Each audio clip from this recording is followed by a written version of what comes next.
Mulai aja mungkin deh. Ya, silakan. Baik. Bismillahirrahmanirrahim. Assalamualaikum warahmatullahi wabarakatuh. Waalaikumsalam warahmatullahi wabarakatuh. Alhamdulillahirrahmanirrahim. Binastain wala mududunya wadin wala lisabih ajmain amma ba'du. Pertama-tama puji dan syukur kehadirat Allah Subhanahu wa taala yang telah memberikan kita nikmat sehat, nikmat iman, nikmat Islam, sehingga kita dapat berjumpa kembali di acara kajian mingguan rutin kita, yaitu Karisma. Tidak lupa juga salawat serta salam kita aturkan kepada baginda kita Nabi Muhammad SAW. Berkat rahmatnya, hidayahnya, kita semoga dapat istiqomah di jalannya, dan nanti di yaumil akhir nanti kita insyaallah mendapat syafaatnya kelak. Amin ya Allah amin. Baik, sahabat LDK semuanya yang dirahmati oleh Allah SWT, berjumpa kembali di acara kajian karisma kita, dan insya Allah pada hari ini akan diisi oleh pemateri kita, yaitu Kang Diki Wahyudi. Mungkin kepada anak Rahma mungkin tidak asing lagi dengan Kang Diki. Beliau merupakan dari Gema Pembebasan Bogor Raya. Dengan tema yang cukup menarik sekali ya, maka dari itu teman-teman diharapkan untuk menyimak materinya, dan nanti juga di penghujung materi akan ada sesi tanya jawab. Maka siapkan pertanyaan terbaik. Langsung saja di sini saya sebagai MC akan menyampaikan susunan acara pada kajian pada hari ini. Yang pertama yaitu pembukaan, dan yang kedua yaitu pembacaan tilawah Al-Quran. Yang ketiga yaitu penyampaian materi, dan yang keempat adalah yang terakhir penutup. Dan nanti sebelumnya ada sesi tanya jawab. Untuk pertama kita buka dulu kajian pada hari ini dengan baca basmalah bersama-sama. Bismillahirrahmanirrahim. Dan pembacaan tilawah Al-Quran yang akan dibacakan oleh Kang Ihsandi Ajis. Kepada Kang Ihsandi Ajis, silakan.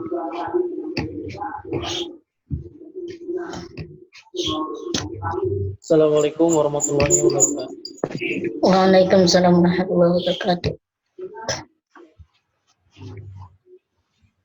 A'udzu billahi minasyaitonir rajim. Bismillahirrahmanirrahim. Qad aflahal mu'minun allazina hum fi salatihim khashi'un wallazina hum 'anil lagwi mu'ridun wallazina hum zakati fa'ilun wallazina hum li furujihim hafidun illa 'ala azwajihim aw ma malakat aymanuhum fa innahum ghairu malumin faman ibtagha wara'a dzalika fa ulaika humul 'adun wallazina hum li amanatihim wa'dihim ra'un wallazina hum 'ala salatihim hafidun ulaika humul warithun allazina yarithuna al-firdaus hum khalidun. Shadaqallahul azim. Assalamualaikum warahmatullahi wabarakatuh. Waalaikumsalam warahmatullahi wabarakatuh. Santai. Baik, terima kasih kepada Kang Isandi Ajis yang telah membacakan ayat-ayat Al-Qur'annya. Semoga yang dibacakannya, semoga doanya semuanya terkabul. Amin ya rabbal alamin. Amin. Baik, langsung saja ke inti acara kita, yaitu penyampaian materi oleh Kang Diki Wahyudi. Diingatkan juga kepada teman-teman untuk menyimak materinya nanti terakhir akan ada sesi tanya jawab. Baik, langsung saja untuk penyampaian materinya oleh Kang Diki Wahyudi. Waktu dan tempat saya persilahkan. Oke, baiklah. Bismillahirrahmanirrahim. Assalamualaikum warahmatullahi wabarakatuh. Waalaikumsalam warahmatullahi wabarakatuh. Alhamdulillahilladzi arsala rasulahu bil huda wa dinil haqq yudhhirahu 'ala dinil kulli wa kafa billahi shahida. Asyhadu an la ilaha illallah, asyhadu anna Muhammadan abduhu wa rasuluhu la nabiyya ba'd. Bismillahirrahmanirrahim. Qala Nabi sallallahu alaihi wasallam, khairukum man ta'allama al-Qur'an wa 'allamahu. Sadaqallahul adzim. Pertama-tama dan paling utama marilah kita panjatkan puji serta syukur kehadirat Allah Subhanahu wa taala yang telah memberikan kita ribu-ribu kenikmatan, ribu-ribu kesehatan, yang dimana terutama nikmat yaitu nikmat iman, Islam serta ihsan yang masih bisa kita rasakan. Semoga senantiasa kita semua diistiqomahkan di jalan dinul Islam. Amin ya rabbal alamin. Sebelumnya saya ucapkan kepada teman-teman LDK yang telah memberikan saya kesempatan untuk mengisi karisma pada pagi kali ini. Semoga apa yang saya sampaikan nanti itu bisa menjadi maklumat bagi kawan-kawan sekalian dan terutama bagi diri saya sendiri. Baiklah, sudah tampil belum ininya layarnya? PPT-nya sudah ada belum? Sudah. Kang. Sudah. Kita saja. Sebelumnya mungkin bagi teman-teman sebagian ada yang sudah kenal saya dan ada yang belum juga ya mungkin. Sebelum dimulai mungkin baiknya kenalan dulu. Ada pepatah bilang tak kenal maka tak aruf ya. Tak kenalan gitu.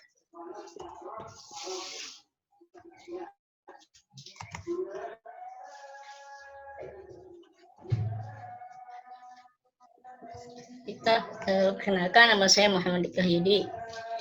Saya lahir di Bogor tanggal 22 Desember tahun 1999.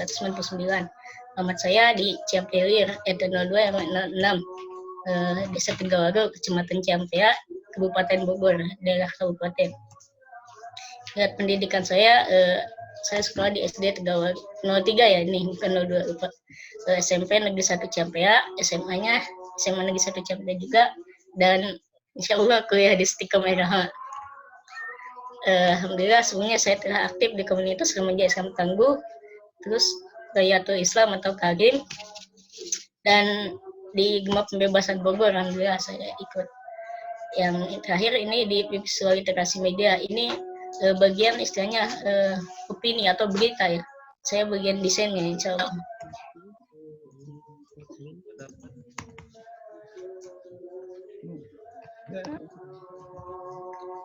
Hobi saya mendesain, menulis, dan mengibarkan Injil Rasulullah. Cita-cita saya menjadi pengusaha muslim, trainer, menjadi mujahid, dan insya Allah ingin istiqomah sabilillah atau istiqomah di jalan Allah. Kegiatan saya saat ini adalah freelancer desain grafis ya, dan insya Allah saya juga mengelola bisnis pribadi. Ini kayak apa hidup ya? Saya bersatu bergerak tegakkan ideologi Islam. Baiklah, langsung saja kepada materi kita kali ini ialah membahas tentang protes ekstremisme, bahwasanya memecah belah atau melemahkan umat ini.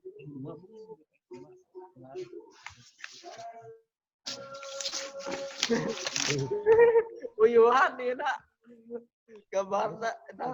Bisa gitu ya tadi presentasinya ya. Maca lah ya. Ya.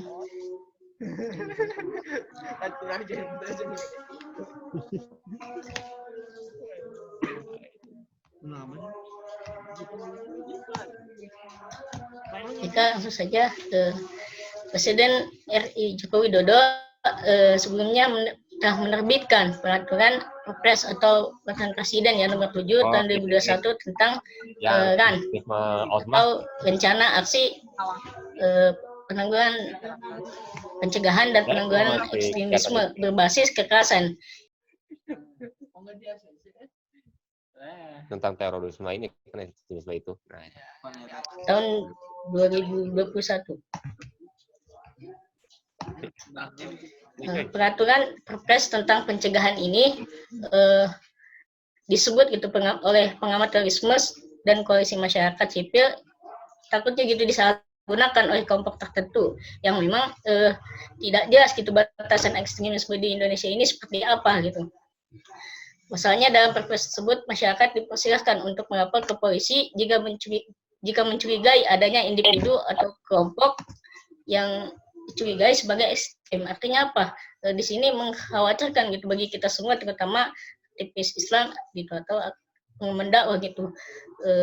Ketika kita berbicara gitu di hadapan penguasa atau mengkritisi penguasa tidak sesuai gitu dengan apa yang mereka inginkan atau istilahnya berseberangan gitu dengan kepentingan mereka, maka khawatirnya itu kita istilahnya dicurigai gitu sebagai kelompok ekstrem atau individu ekstrem gitu. Yang dimana sekarang yang turun tangan bukan istilahnya penguasa langsung, tetapi bisa gitu masyarakat yang tidak suka terhadap kelompok atau individu tertentu itu bisa saja langsung melaporkan. Misalkan ada seseorang yang tidak suka dengan ide kita, menyampaikan Islam gitu, mereka istilahnya tidak suka gitu, mereka bisa langsung gitu ke polisi gitu.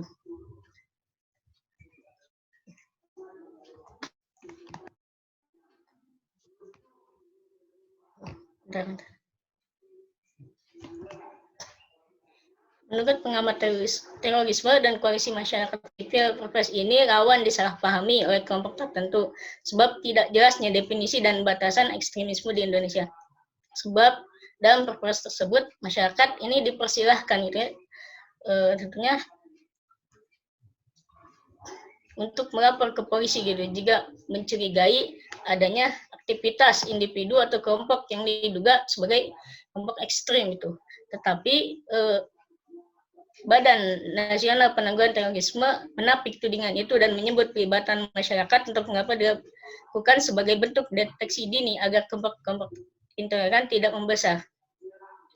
Artinya apa? Istilahnya lagi gitu kita gitu diancam gitu oleh peraturan ini ketika kita melakukan gitu sesuatu istilahnya yang berseberangan gitu dengan kepentingan penguasa atau misalkan yang dinilai mereka istilahnya tingkah kita atau tindakan kita ekstrem gitu, itu ketika dicurigai bolehlah istilahnya dilaporkan gitu. Itu kan sangat istilahnya zalim gitu, masa aktivitas istilahnya dakwah gitu yang dikatakan mereka berseberangan gitu atau dibilang istilahnya disebut terorisme, kelompok ekstrem dan lain sebagainya gitu.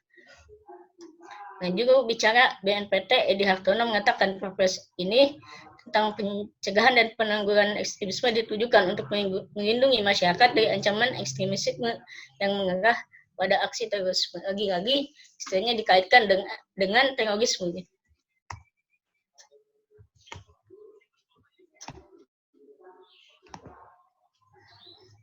Wakil Ketua Fraksi PKS DPR RI atau Sukanta turut mempertanyakan tujuan Perpres ini. Jadi kata beliau ini bilang ya bahwasanya selama ini katanya undang-undang terorisme hanya dipergunakan untuk mengadili pelaku teroris dengan baju agama Islam atau dengan Islam gitu, misalnya dengan label Islam. Sedangkan kelompok pemberontak dan makar di Papua tak pernah ditangani layaknya kasus terorisme, namun hanya ditangani seperti kelompok kriminal bersenjata biasa. Artinya apa?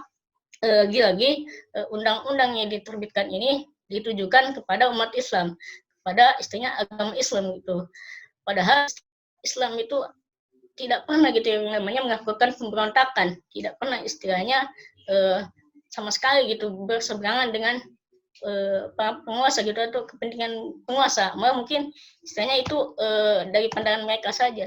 Namun ada mungkin kelompok tertentu istilahnya yang jelas-jelas itu kelompok pemberontak, kelompok makar gitu istilahnya contohnya lah ibaratnya OPM gitu. Itu jelas kan memberontak lah ibaratnya membuat negara sendiri gitu di dalam negara. Itu kan harusnya ditangani secara cepat gitu, bukan didiamkan. Malah kayak istilahnya organisasi-organisasi Islam yang sering mengkoreksi penguasa gitu, yang tidak istilahnya sepakat dengan kepentingan penguasa karena itu menguntungkan hawa nafsu mereka pribadi gitu tanpa menguntungkan rakyat ibaratnya.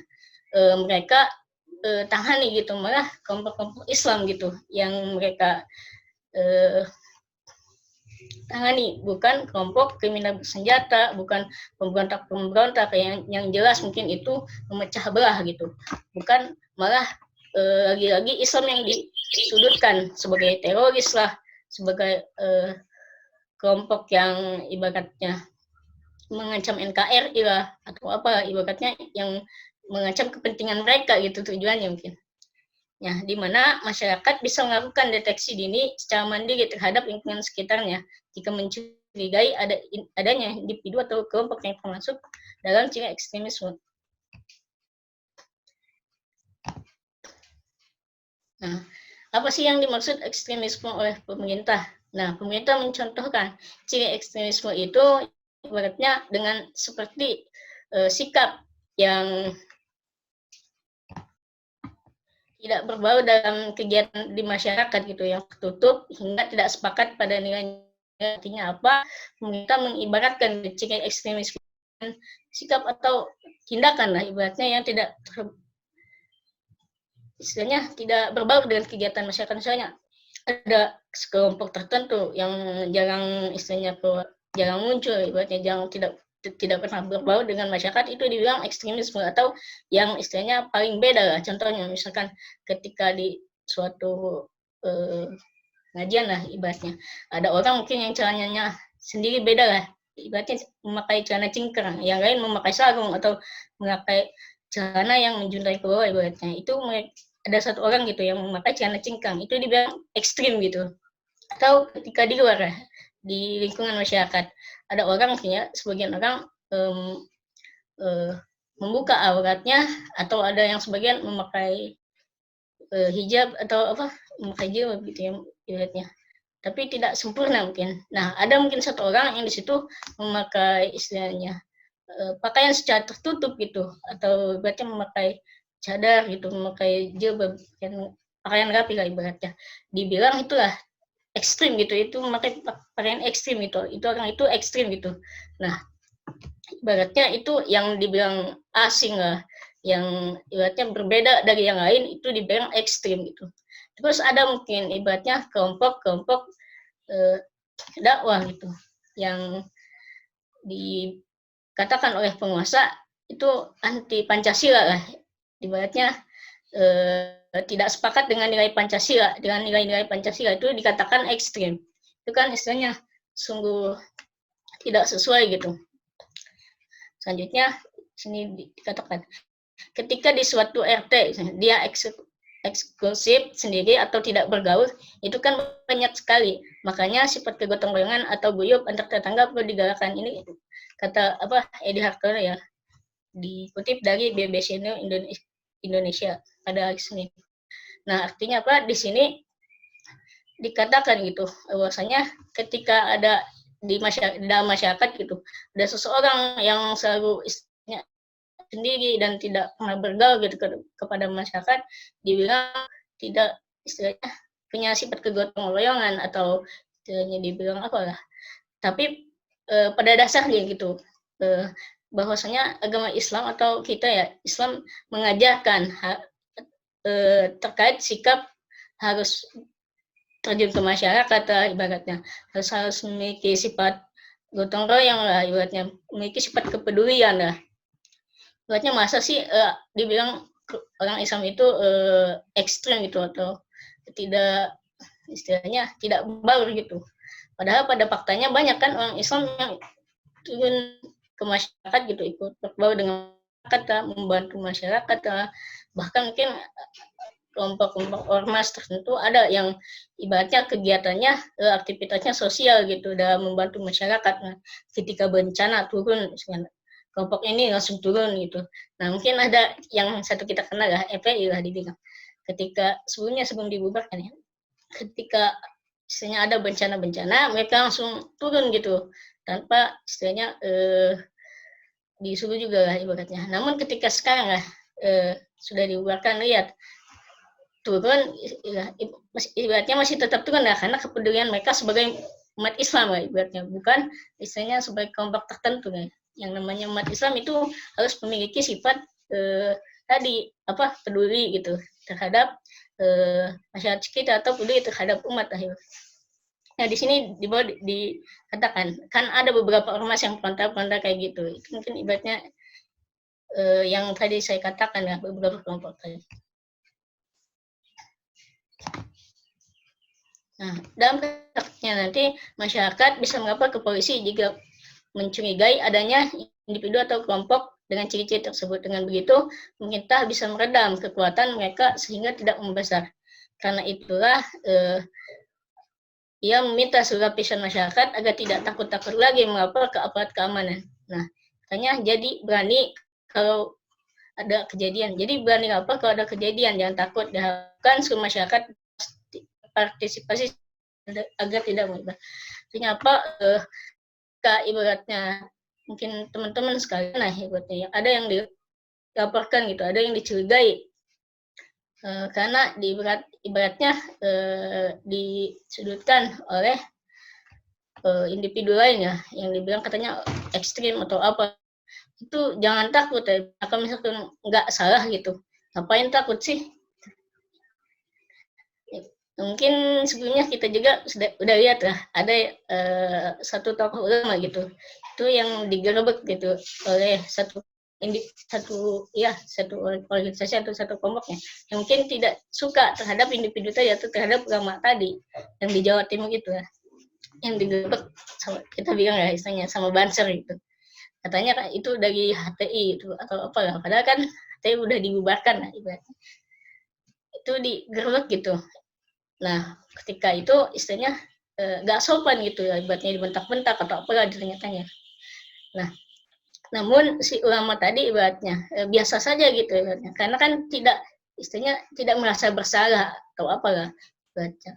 Dan yang disampaikan itu benar, itu harus yakin gitu, yakin. Misalnya yang ulama tadi sampaikan itu Islam, kita jangan Islam benar ibaratnya, tidak bertentangan gitu. Itu kita harus yakin ibaratnya apa yang kita sampaikan itu benar gitu, jangan ibaratnya takut lah dengan aturan yang diterbitkan oleh pemerintah ini. Nah, seperti apa kondisi ekstremisme di Indonesia? Penjelasan tentang ekstremisme dalam Peraturan Presiden Nomor 7 Tahun 2001 yaitu yakni keyakinan dan tindakan yang menggunakan cara-cara kekerasan atau ancaman kekerasan ekstrem yang tujuan mendukung atau melakukan aksi terorisme. Nah, pengamat terorisme Ridwan Habib mengatakan definisi itu multitafsir dan terlalu luas sehingga sulit dipahami. Sementara mayoritas masyarakat saat ini harus memahami gitu, ekstrem itu identik dengan ciri-ciri orang yang berpakaian tertentu. Artinya apa? Yang dimaksud ekstrem itu istilahnya harus dipahami dulu lah, apa itu misalkan, apakah suatu tindakannya atau hanya ciri-ciri gitu. Ciri-ciri. Nah, misalnya di sini dijelaskan secara lebih detail, apakah misalnya ekstrem itu orang-orang yang berjangkut panjang dan bercelana cingkrang, itu kan bisa ditafsirkan ya, macam-macam itu banyak. Lalu apakah pemuda Pancasila itu termasuk ekstremisme gitu? Kalau misalnya ada pengajian dibubarkan oleh orang tertentu termasuk ekstremisme, artinya apa? Ekstrem, orang-orang yang berontak ya ibaratnya, itu apakah dikatakan ekstrem itu? Tergantung ya, lihat dulu gitu. Kelompok itu kepentingannya apa gitu. Kalau misalkan di sini ada kasus, ada contoh lah, kalau misalnya pemuda Pancasila, terus atau misalnya ada kelompok yang kerjaannya gitu bubarin pengajian gitu, itu ekstrim gitu.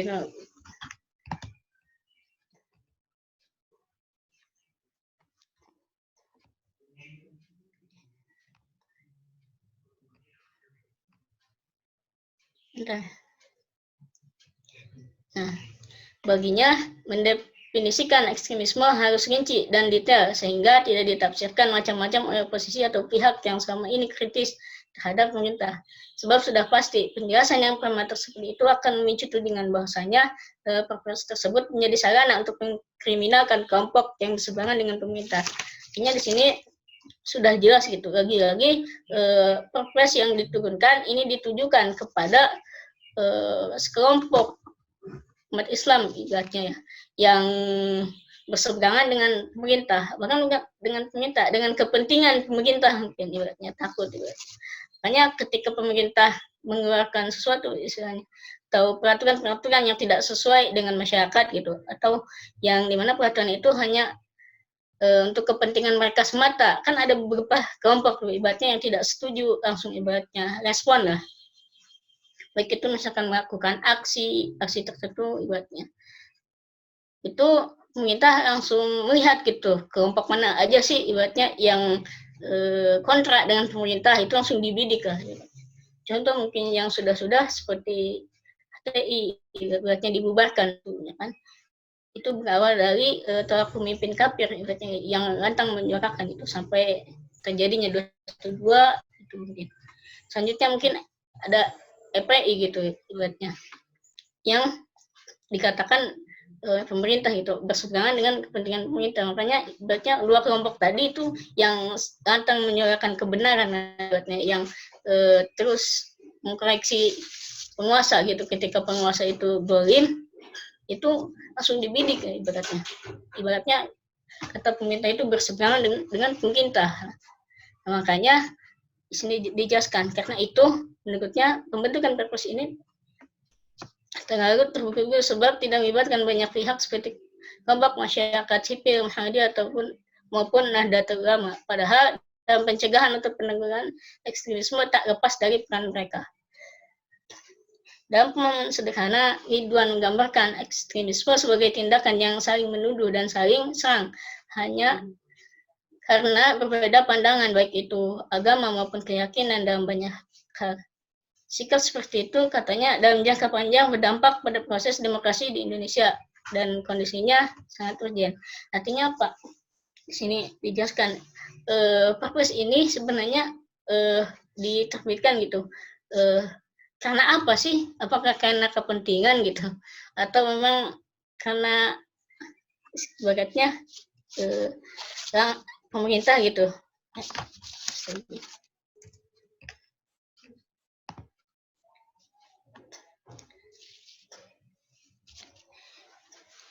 Kita harus tahu juga gitu pemerintah kenapa sih menerbitkan perpres ini gitu. Terus ada kepentingan, mungkin ada kepentingan apa sih ibaratnya pemerintah menerbitkannya perpres ini gitu. Nah, ia mencontohkan dengan pemilihan masyarakat ketika pemilu presiden yang mencalonkan dua kandidat ini Jokowi Ma'ruf Amin serta Prabowo dan Sandiaga dan berlanjut sampai sekarang. Mungkin istilahnya terjadilah pro kontra gitu ketika pemilu yang dimana ada dua pihak, mungkin yang satu yang pro Jokowi, yang satu yang pro Prabowo gitu. Itu karena ibaratnya pemilu saja gitu, hingga terjadi di media sosial ketika ada isu tentang pemilu gitu, tentang kelompok itu pasti terjadi pro kontra gitu. Mungkin sampai sekarang gitu, padahal yang dijadikan objek tadi atau misalkan para calon-calon tadi itu sekarang ibaratnya lah sudah menjadi CS gitu atau udah dekat lah ibaratnya, yang sebelum-sebelumnya mungkin kontra gitu. Ibaratnya rakyat dihianati gitu. Nah, di media sosial setiap isu pemerintah pasti ada pro kontra, mau itu bansos, vaksin atau banjir. Akan terus begitu karena resolusi konflik hanya ada di level elit, tidak sampai ke akar rumput. Ternyata ketika di dalam sistem kapitalis ini ibaratnya setiap sesuatu itu pasti dimanfaatkan atau dijadikan investasi lah. Apalagi di kondisi pandemi ini. Contohnya kan kemarin aja ada yang korupsi terkait dana bansos itu. Tidak puas ibaratnya dengan apa yang ada, misalnya kan gajinya udah gede gitu, mungkin nggak cukup gitu, korupsi lah, dana bansos, terus vaksin juga dijadikan istilahnya sebagai investasi juga gitu bagi asing. Atau banjir yang terjadi ini ibaratnya kan mereka bilang mungkin kita harus muhasabah ibaratnya, atau apa muhasabah apa, kalau misalkan penguasa itu sendiri atau sistem yang ada diterapkan hari ini mungkin itu bukan sistem Islam. Artinya apa? Setiap kegiatan yang kita lakukan ya kan, baik itu misalkan ada di kalangan penguasa mungkin bilang ini terjadi bencana, mungkin kita ibaratnya sering berbuat dosa atau apalah ibaratnya, saya melakukan kesalahan, ibaratnya ada kan istighosa atau apa, dibilang kayak gitu ya, ibarat. Tanpa menyadari gitu apa yang mereka perbuat itu salah gitu. Misalkan kita berdoa ibaratnya apa, kita mengadakan saat istighosa atau gitu, sementara mereka beraktivitas gitu dengan sistem yang bukan ridho Allah gitu, yang tidak sesuai dengan Al-Quran dan Sunnah gitu. Maka setiap langkah perbuatan atau gerak-geriknya itu ibaratnya tidak sesuai lah dengan syariat Islam gitu. Atau ketika berdoa gitu, ya Allah misalkan hentikanlah banjir ini atau apalah, tetapi masih aktivitasnya gitu masih diatur dengan sistem kita gitu atau buatan manusia lah ibaratnya. Apakah Allah ridho gitu? Yang ada mungkin ibaratnya bencana lagi. Nah, semestinya Profesor ini menjawab persoalan seperti itu, tapi karena terburu-buru tidak bisa dikatakan peraturan ini sebagai solusi. Artinya benar ya, tidak bisa dikatakan langsung sebagai solusi. Mungkin kita menerbitkan Perpres ini urgent gitu, atau karena kepentingan apa dulu gitu, kita bisa dikatakan. Kalau misalkan yang lebih penting itu banyak lah ibaratnya menangani pandemi ini gitu, itu harus diutamakan juga, bahkan mungkin seharusnya gitu kan di negara-negara lain sudah selesai gitu pandemi ini ibaratnya, malah di negeri ini makin banyak mungkin ya ibaratnya, tidak beres-beres ya ibaratnya, PSBB lagi gitu, dan korban pun semakin banyak.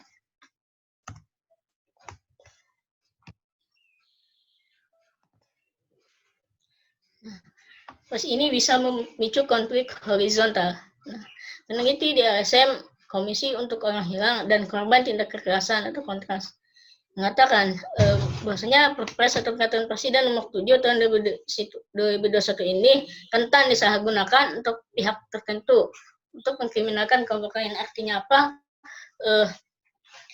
Dikatakan bahwasanya Perpres ini bisa jadi disalahgunakan gitu oleh pihak tertentu, berarti pihak yang tidak suka gitu dengan kelompok lain. Artinya kelompok lain itu misalkan kelompok yang dikatakan berseberangan dengan pemerintah, ibaratnya ada satu kelompok itu ada satu orang itu tidak suka gitu, maka diserang kelompok tadi gitu yang dibaratnya katakan mereka tidak sesuai dengan pemerintah gitu, dengan kepentingan pemerintah gitu, itu bisa dilaporkan gitu.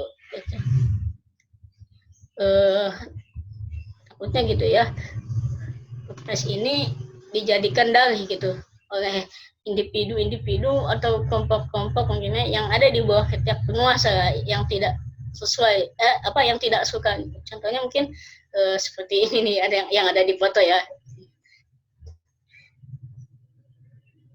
Makanya kan mereka orang Islam gitu, masa sih benci sama agama resmi gitu.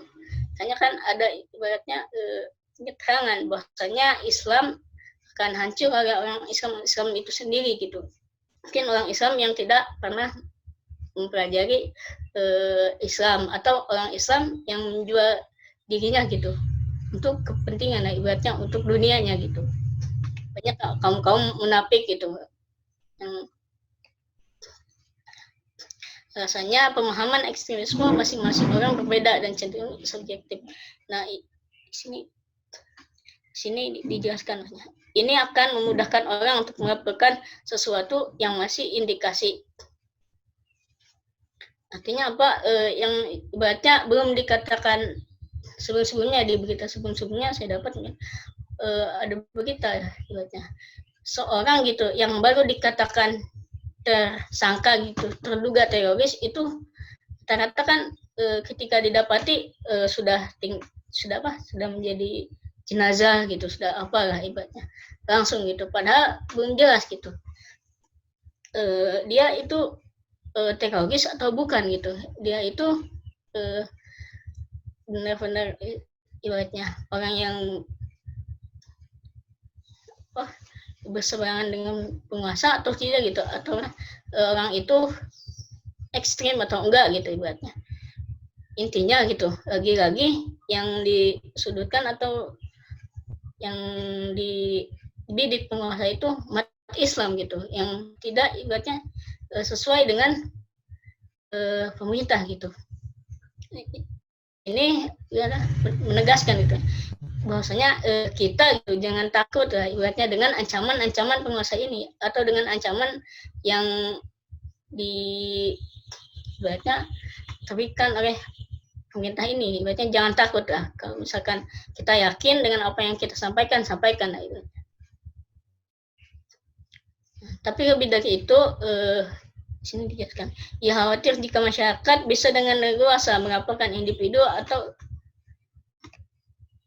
kelompok lain dengan pemahaman yang subjektif tadi, maka bisa ibaratnya maka bisa memicu konflik horizontal, apalagi jika ada kelompok masyarakat yang mendapat pesanan dari pihak lain agar melaporkan individu atau organisasi tertentu. Nah, itu mungkin ya ibaratnya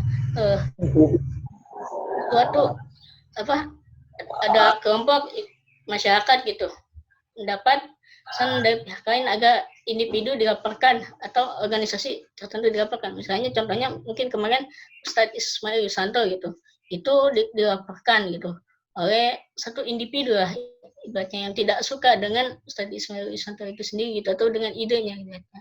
Karena mungkin si individu tadi ibaratnya itu memiliki ibaratnya kepentingan gitu atau kedekatan dengan penguasa gitu, sehingga mudah lah ibaratnya melaporkan itu kan ibaratnya terjadi konflik gitu. Itu apa sih salahnya gitu? Mungkin kan hanya mencantumkan ibaratnya di poster itu terkait ibaratnya juga bicara Hizbut Tahrir. Cuma karena itu lah ibaratnya. Terus mungkin banyak ibaratnya kasus-kasus lain lah.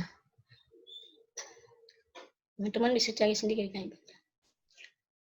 Nah, jika masyarakat sudah dibuatkan ke individu atau kelompok mana saja yang harus diawasi, semisal ormas nasional atau ormas yang mendukung simpatisan kelompok tertentu, itu bahaya. Mungkin pemerintah gitu atau udah ibaratnya memetakan gitu mana saja sih kelompok yang mereka bidik gitu atau yang tidak sesuai dengan kepentingan mereka yang mereka katakan ibaratnya anti Pancasila, anti NKRI lah, itu udah dipetakan gitu. Mungkin yang pertama Hizbut Tahrir dibubarkan, terus FPI dibubarkan, karena selanjutnya siapa gitu ibaratnya, hati-hati gitu. Itu takutnya semua gitu umat yang ibaratnya tidak sejalan atau tidak searah dengan kuasa itu dibidik lah ibaratnya. Makanya ini penting lah bagi umat Islam bahwasanya pemerintah gitu bukan tidak suka terhadap kelompok tertentu, tetapi yang pemerintah tidak suka itu istilahnya Islam gitu, sebab yang ada di setiap penguasa hari ini itu orang-orang yang mungkin orang Islam lah, ibarat sebagian orang Islam itu sudah tergadaikan mungkin dunianya karena materi gitu, ada banyak ibaratnya orang-orang munafik yang berada di bawah penguasa. Terus mungkin mereka juga ibaratnya ada lah ibaratnya yang sudah gitu teracun atau terdoktrin gitu oleh pemahaman yang salah gitu, sehingga mereka tidak gitu ibaratnya tidak sesuai melecehkan gitu agamanya sendiri gitu. Ini penting istilahnya bagi kita semua gitu.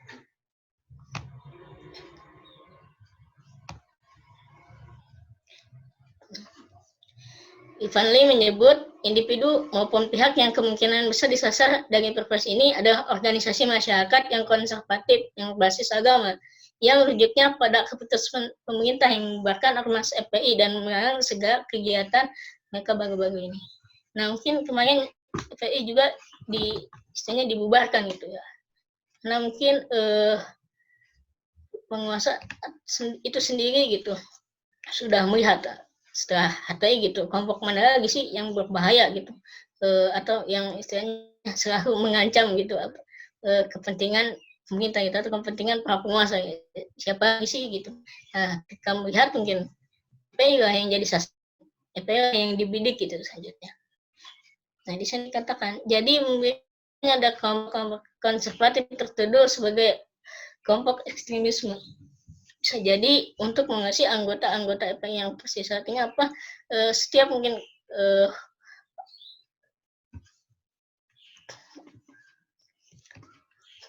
bentar.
Baik, mohon maaf teman-teman, mungkin Kang Dikinya ada masalah dulu sebentar, ada masalah, mohon tunggu dulu teman-teman ya.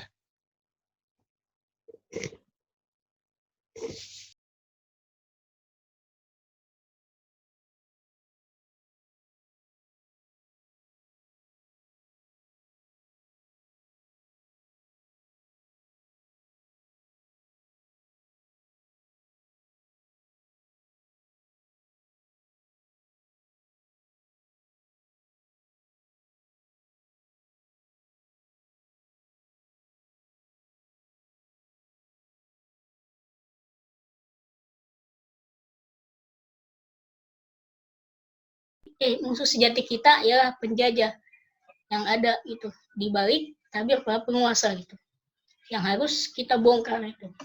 Nah, yakni dengan politik adu domba, dengan propaganda war on terrorism, on radikalisme 2021, makanya 2021 Islam itu buatnya diserang gitu oleh penjajah, diidentikan dengan teroris. Ketika apa gedung WTC itu ya yang di Amerika itu hancur gitu, itu katanya oleh Islam gitu, oleh Osama bin Laden, oleh Al-Qaeda gitu. Nah, identikan dengan Islam, padahal itu proyek dari penjajah untuk menyudutkan Islam sebagai teroris. Tapi kayak mereka itu atau tudingan itu gagal. Berarti apa? Ketika Islam dibilang teroris, masa sih Islam teroris gitu? Padahal Islam sendiri tidak mengajarkan kekerasan. Islam sendiri ibaratnya tanpa kekerasan gitu, Muhammadiyah tanpa kekerasan gitu. Nah, selanjutnya dengan berposisi sebagai korban terorisme sekaligus pahlawan dunia, Amerika Serikat menggunakan propaganda ini dengan menjadikan umat Islam baik melalui health of Fudge atau kekuatan aparatur militer dan keamanan maupun dengan subterfuge atau dengan bantuan media massa, pendidikan, sosial budaya, public figure dan lain sebagainya. Makanya sekarang kan banyak isu-isu ketika ada isu ini gitu, kemudian dimainkan isu lain ibaratnya. Kemudian ada tokoh gitu yang ibaratnya public figure gitu dimainkan lah dalam isu ini. Misalkan kayak sebelumnya ada profesor yang ibaratnya apa ya, pemikir gitu, tapi kok pikirannya salah gitu, malah yang di profesor muslim gitu, malah yang dibela kok idenya penjajah gitu kan, itu sangat ngawur gitu. Hati-hati gitu. Banyak ibaratnya serangan dari pemerintah gitu, dari penjajah gitu, yang dimana penjajah itu menjadikan objek gitu atau bonekanya itu orang Islam itu sendiri itu. Hati-hati lah ibaratnya. Kita jangan bisa kemakan gitu oleh narasi-narasi yang ibaratnya oleh penjajah itu sendiri gitu. Jangan sampai gitu kemakan. Ingat kembali bahwasanya tadi saya jelaskan musuh kita sejatinya bukan umat Islam sendiri, tetapi musuh kita ibaratnya penjajah gitu, yang ada di balik penguasa gitu, yang ada di balik penguasa. Sepanjang kampanye ini berlangsung, hanya umat Islam yang menjadi korban, utamanya mereka yang menentang ide-ide kaum kafir Barat seperti liberalisme, sekularisme, demokrasi, LGBT dan lain sebagainya. Makanya kan sebelumnya saya perhatikan gitu, bahwasanya ide-ide liberalisme atau sekularisme, ide penjajah ini harus kita tolak gitu, harus kita tolak. Makanya Hizbut Tahrir Indonesia kan sebelumnya ya mengadakan konferensi, acara-acara gitu dengan dengan opini gitu, mengopinikan gitu. Kita harus menolak liberalisme, tolak sekularisme, gitu, tolak demokrasi. Memang itu kita harus tolak. Kenapa? Itu ajaran yang dibawa penjajah gitu. Masa sih kita mau menggunakan aturan gitu atau ide-ide dari penjajah gitu? Padahal Allah sendiri sudah memberikan kita istilahnya petunjuk gitu. Harusnya Al-Quran lah yang dijadikan sandaran, harus Al-Quran yang dijadikan aturan gitu, bukan ide-ide barat gitu, ide-ide penjajah yang dijadikan aturan. Penguasa negeri kaum muslimin turut kampanye dalam kampanye ini dengan membangun narasi kebencian dan pemusuhan kepada mereka yang setia pada syariat Islam dan menolak nilai-nilai barat. Ibaratnya kita haruslah berteriak lantang kepada penguasa atau berteriak lantang di muka umum untuk menolak ide-ide barat dan mendakwahkan ide-ide Islam. Kan kita harus ide liberalisme, sekularisme, demokrasi, kapitalis, komunis, kita harus gitu. Gantilah narasi ide-ide itu dengan ide Islam, syariat Islam, agama mati gitu. Misalkan syariat ada solusi gitu, Islam solusi selamatkan negeri gitu. Kita butuh Islam gitu. Indonesia milik Allah. Bangunlah narasi-narasi yang dimana itu yang harusnya dijadikan sandaran bagi kaum muslimin gitu. Dan sejatinya kaum muslimin harus kembali kepada aturannya itu sendiri gitu. Maka perpres ini melibatkan masyarakat saling mempolisikan, dapat menguatkan politik adu domba kafir barat. Nah, lagi mungkin tujuan dari ini dari perpres ini gitu, penjajah gitu memposisikan atau ingin gitu bahwasanya umat Islam sendiri itu terjadi kontra gitu, sesama umat Islam diadu domba lah ibaratnya oleh kaum penjajah, oleh kafir gitu. Makanya kita tidak boleh gitu, kita ibaratnya benci terhadap umat Islam sendiri. Mungkin umat Islam atau ada kelompok lah ibaratnya yang pro dengan puasa itu mungkin karena sudah terkena doktrin dengan istilahnya aturan penjajah atau ide-ide penjajah. Yang harus kita lakukan kepada kelompok itu bukan diserang, tetapi kita dakwahi terus menerus. Hanya kan yang memberi istilah hidayah itu Allah. Tugas kita terus mendakwahkannya agar sadar gitu. Dan ingat kembali bahwasanya musuh sejati kita bukan umat Islam sendiri, tetapi Barat lah musuh sejati kita, penjajah lah musuh sejati kita. Nah, dan Confederation 2023 dalam jurnalnya Civic Democratic Islam, saya mengambil dari jurnal ini secara terbuka membagi umat Islam menjadi 4 golongan. Yang pertama fundamentalis. Fundamentalis ini adalah sebuah gerakan atau sebuah aliran paham agama yang berupaya untuk kembali kepada keyakinan mereka, apa yang mereka yakini gitu, sebagai dasar-dasar asas fundamental atau asas ibaratnya yang diyakini. Makanya ada sekelompok gitu yang terus menerus gitu menyuarakan idenya gitu, atau mereka ingin kembali terhadap ajaran mereka dulu yang pernah ada gitu. Contohnya mungkin Hizbut Tahrir gitu, selalu meneriakkan gitu tentang sistem Islam, tentang kepemimpinan Islam gitu, meyakini tentang mendakwahkan tentang ideologi Islam gitu, harus diterapkan kembali. Karena apa? Karena tadi mereka yakin bahwasanya dasar ideologi Islam itu atau ideologi Islam itu nanti akan tegak kembali gitu. Nah, makanya kelompok-kelompok yang yakin dengan idenya ini, gerakan ini selalu diserang gitu oleh penguasa gitu. Yang kedua, tradisionalis. Tradisionalis ini adalah ajaran yang mementingkan tradisi yang diterima dari generasi-generasi sebelumnya sebagai pegangan hidup. Mungkin kita kenal ibaratnya dengan Islam Nusantara gitu. Islam gitu. Katanya Islam boleh gitu memakai kayak kebaya atau apa gitu, bukan dengan hijab atau apa. Itu narasi itu lah dibenturkan namanya.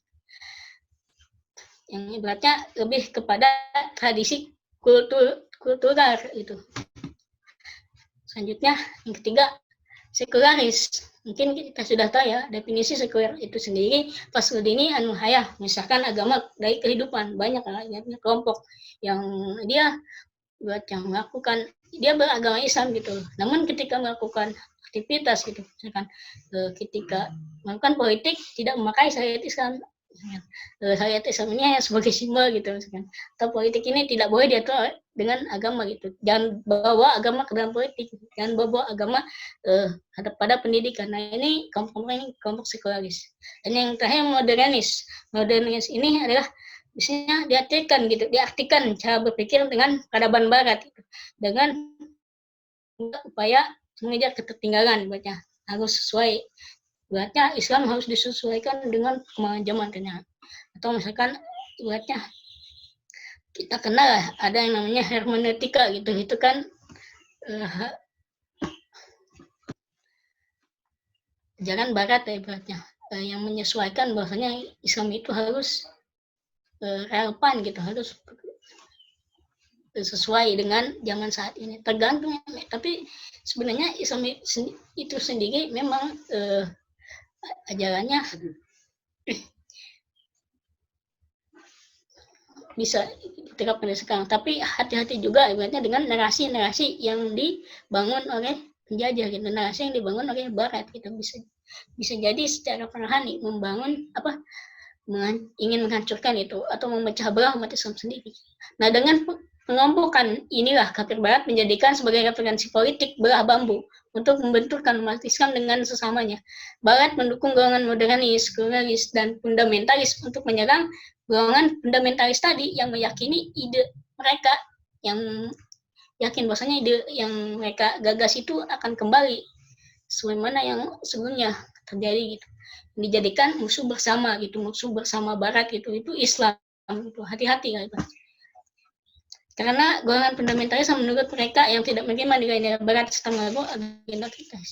Selain adu domba, proyek ini juga menjadi upaya pendangkalan ajaran Islam yang dapat membawa kepada pemahaman keliru kepada agamanya sendiri. Islam harus dipahami sebagai ideologi yang sahih, komprehensif, serta bertentangan dengan pemikiran Barat, akan jauh dari benak mereka. Umat Islam tidak akan paham siapa sebenarnya musuh mereka. Tadi saya katakan, musuh kita sejatinya bukan umat Islam sendiri atau kelompok Islam sendiri, tetapi Barat atau penjajah musuh kita. Dakwah sebagai harapan. Upaya kampanye memecah belah dan meremehkan umat Islam dan kampanye anti syariat Islam akan bisa dihalau jika masyarakat sudah teredukasi dengan baik. Makanya tugas kita dakwah. Makanya dakwah itu penting lah. Dakwah itu wajib gitu. Berarti kita sebagai umat Islam itu harus berdakwah.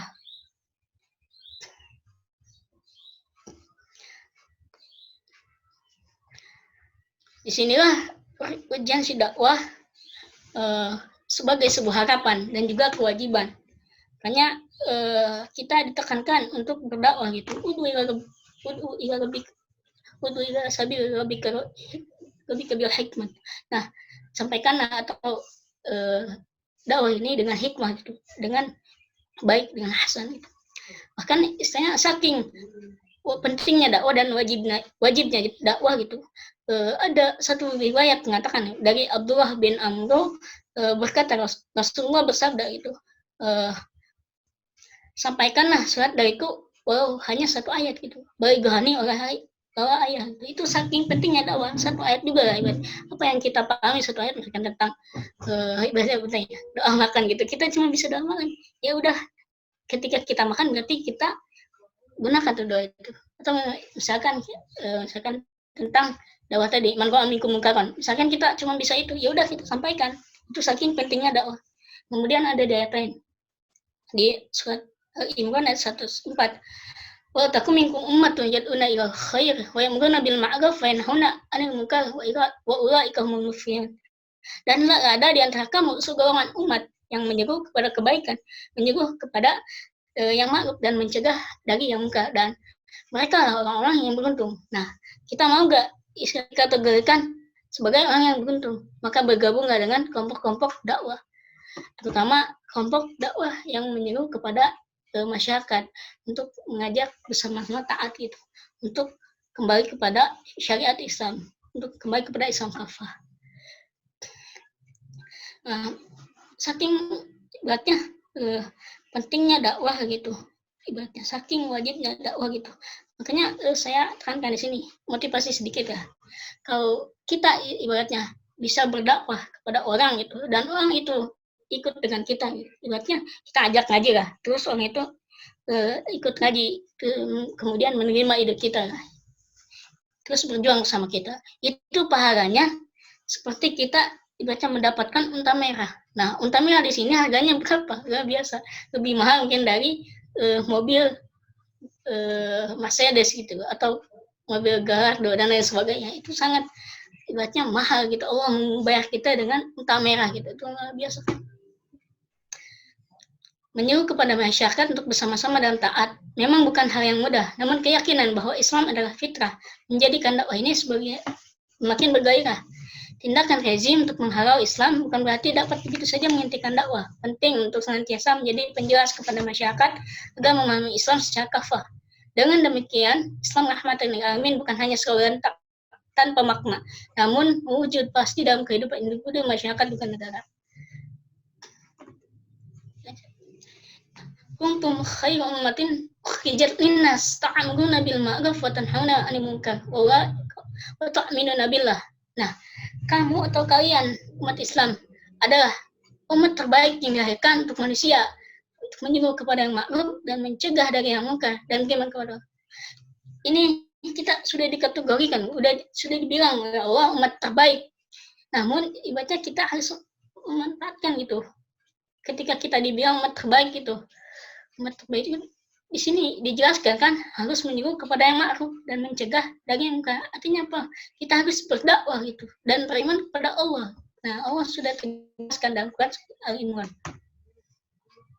Sebagai yang terbaik yang dijanjikan kemenangannya oleh Allah, harusnya kita sadar bahwasanya purpose ini hanya akan memecah belah tubuh kaum muslimin, bahkan mengarahkan umat Islam agar mengarahkan umat agar umat melakukan tindakan mata-matai atau tajasus, saling curiga dan prasangka buruk. Padahal dalam Islam tidak boleh, ibaratnya kita berprasangka buruk terhadap saudara kita sendiri, itu sesama muslim, mata-matai gitu, tidak boleh. Semua ini sangat dicela oleh Allah Subhanahu wa taala. Maka kita harus tetap waspada setiap agenda deislamisasi atau agenda barat dalam menghancurkan umat Islam oleh politik barat yang terus menekan kebangkitan umat Islam dan dapat mendangkalkan pemahaman Islam yang benar kepada umat Islam sendiri. Banyak kita harus hati-hati lah.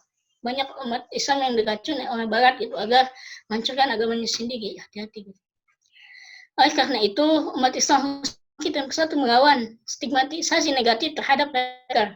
Teruslah berjuang hingga Allah menangkan agama ini, atau kita mati dalam perjuangan untuk kemenangan agama ini dengan kembali tegaknya kehidupan Islam secara kafah dalam institusi syariah dan khilafah.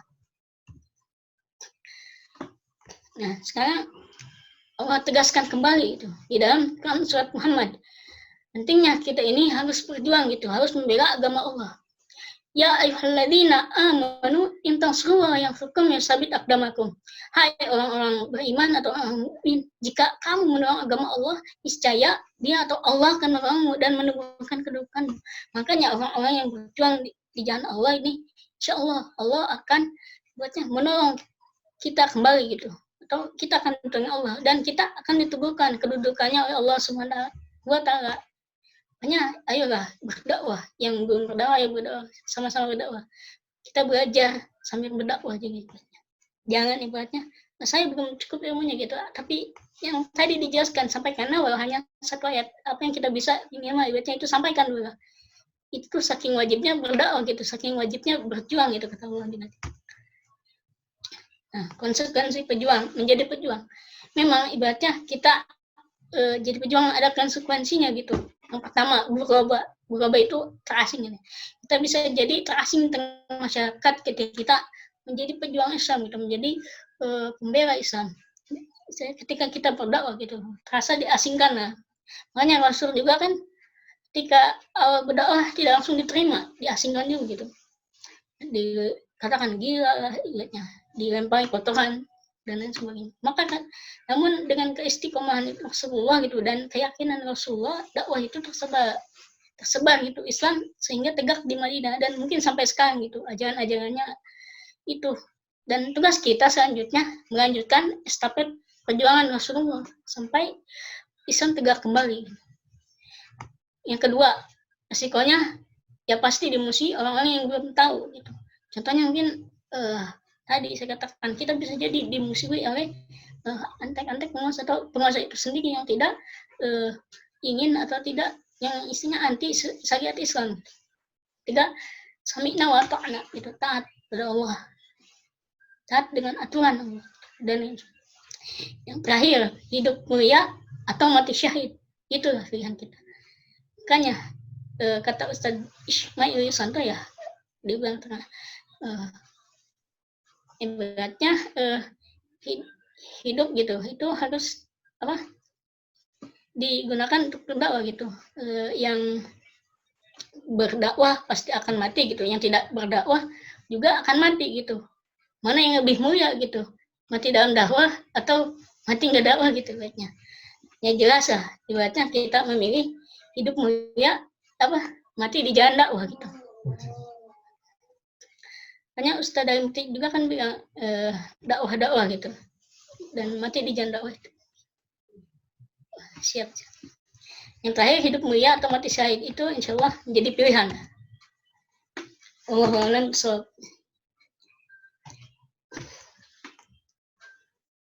Terima kasih. Mungkin ada apa? Itu yang bisa saya sampaikan. Kurang lebihnya mohon maaf. Bila taufiq wal hidayah. Wassalamualaikum warahmatullahi wabarakatuh. Saya kembalikan kepada moderator.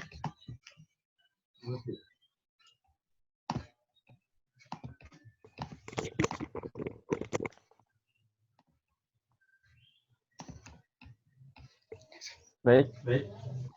Terima kasih kepada Kang Duki yang telah menyampaikan materinya. Dipersilakan untuk teman-teman yang ingin bertanya, silakan bisa di kolom komentar atau bisa langsung silakan jika ada pertanyaan.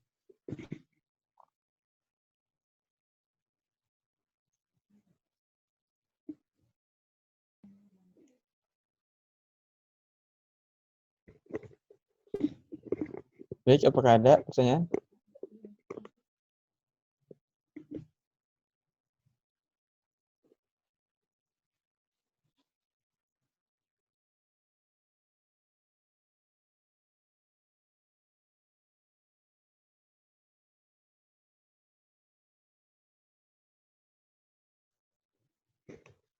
Atau mungkin tidak ada ya?